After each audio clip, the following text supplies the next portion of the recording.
Mendoj që situata ka kaluar është një histori, do thotë kemi bërë me dy forca regionale, të cilat dorën në zemër janë në klasë tjetër. Kemi ma konflikt Izrael-Liban ose Hezbollah ose Hamas, po kemi një kundërshtar jashtëzakonisht të fuqishëm.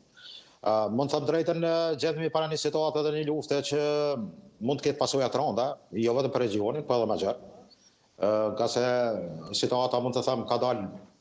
Lajmërimet janë ka të dy palët largohen nga Haifa, nga Tel Avivi, pjesa tjetër kërcënon largohen nga Teherani.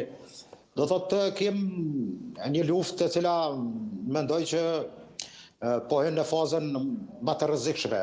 Tash para gjysore kemi edhe goditjet e radhës të Iranit në Tel Aviv dhe Haifa, dhe mendoj edhe gjitha ato aktivitetet sot ushtarake, të aviacionit që ka marrë Izraeli, IDF Izraelit.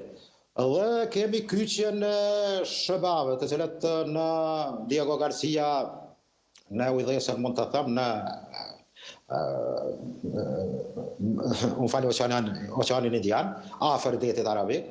Dhe kjo është një ujdhesë e cila bazat amerikane kanë arritur që të stacionohen këtu edhe B-52-shat, të cilët janë jashtëzakonisht të fuqishëm dhe mund të them shkatrus atu ku godasin, sidomos deri dikon hapësirën 30 metër nën tokë.